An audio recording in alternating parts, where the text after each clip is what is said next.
Hello, welcome to texture में। आज के सेशन में हम देखेंगे कि किस तरह से हम सीएल प्रोग्राम के अंदर कंडीशनल स्टेटमेंट को राइट करते हैं। तो मेनली हम डिस्कस करेंगे इफ़ एल्स के बारे में। तो मैंने यहाँ ऑलरेडी एक प्रोग्राम क्रिएट किया हुआ है, हम उसको गो थ्रू करेंगे और समझेंगे कि कैसे कैसे इसमें कंडीशनल स्टेटमेंट हम राइट कर सकते हैं। तो यहाँ से हमारा लाइन नंबर 9 से प्रोग्राम हमारा स्टार्ट हो रहा है, जहाँ पे हमने पीजीएम और एंड पीजीएम लिखा है। ये इमीडिएटली आपको मैंने बताया था कि उसी कंडीशन में है जब आप कोई पैरामीटर ले रहे हो।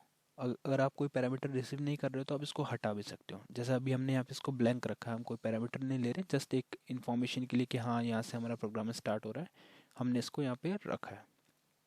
उसके बाद में हम क्या कर रहे हैं, हमने एक वेरिएबल डिक्लेयर किया है जिसका नेम है एज, और उसमें हमने एक वैल्यू भी इनिशियलाइज करी है 19।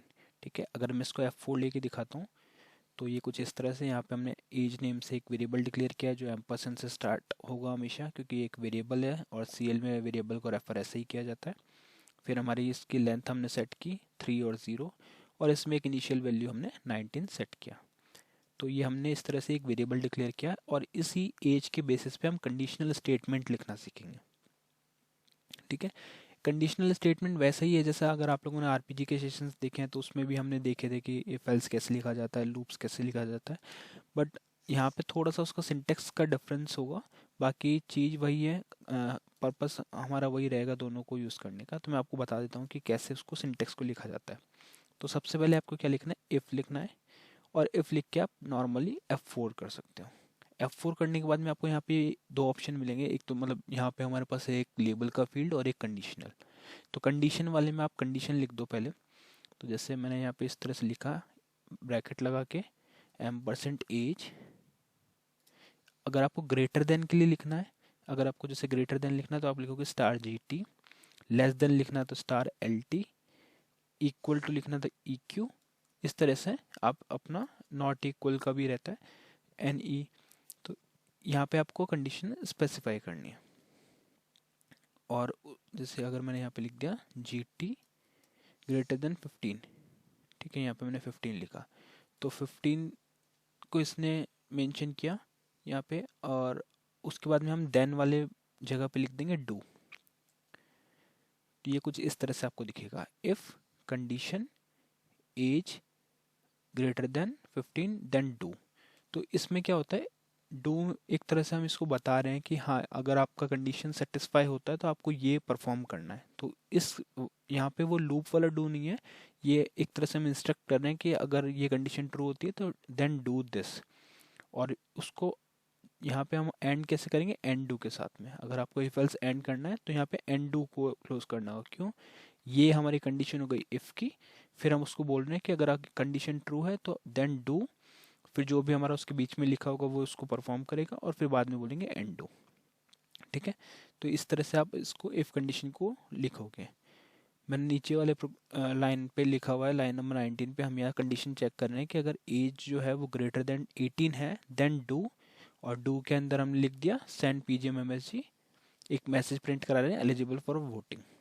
ठीक है, तो ये डू इसके लिए हमने यहाँ पे यूज़ किया है।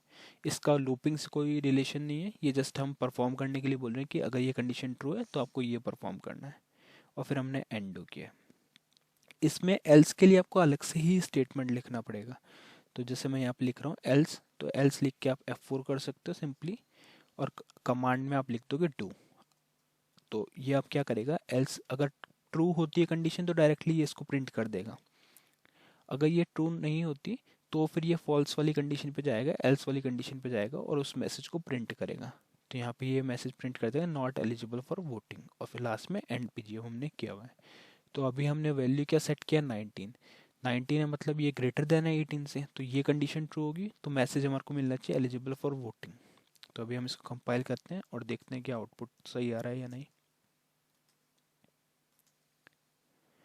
तो यहाँ पे हमारे को मैसेज मिल रहा है एलिजिबल फॉर वोटिंग, जो कि करेक्ट है। अब हम इसमें थोड़ा सा मॉडिफिकेशन करके वैल्यू को चेंज करके फॉल्स वाली कंडीशन पे को भी टेस्ट करते हैं। अगर मैंने यहाँ पे लिख दिया इसको 11, तो अभी ये कंडीशन फॉल्स होनी चाहिए, क्योंकि इफ़ वाली जो कंडीशन है एज वो ग्रेटर देन नहीं है 18 से, 11 है। तो उस केस में ये डायरेक्टली इस पे आ जाएगा एंड डू पे, और फिर ये एल्स कंडीशन चेक करेगा।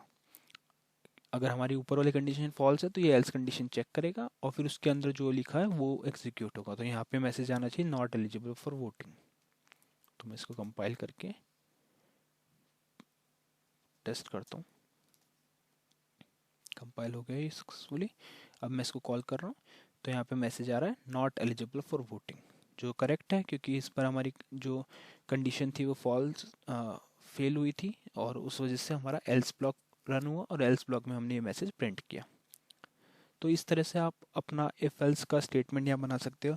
अगर आपको इफ़ एल्स नेस्टेड में यूज़ करना, मतलब एक इफ़ कंडीशन के अंदर मल्टीपल इफ़ कंडीशन लगाने, तो आप वो भी कर सकते हो। जैसे यहाँ से हमने इफ़ कंडीशन स्टार्ट की, फिर S N D P G M M S G की जगह आप एक और इफ़ कंडीशन स्टार्ट कर सकते हो, उसके अंदर एक और कंडीशन। तो जैसा भी आपका लॉजिक लिखना चाह रहे हो उस according nested if else create कर सकते हो।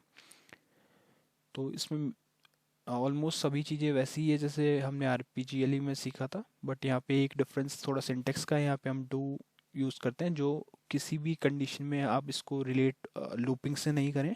ये सिर्फ एक परफॉर्म करने के लिए हम इंस्ट्रक्शन दे रहे हैं कि अगर ये कंडीशन ट्रू है तो आपको देन डू दिस थिंग। तो जो भी इस ब्लॉक में लिखा हुआ है ये उसको परफॉर्म करेगा। तो आई होप ये आपको क्लियर हुआ होगा। इस सेशन के लिए इतना ही था। नेक्स्ट सेशन में हम कोई और टॉपिक कवर करेंगे। So thank you for watching texture method.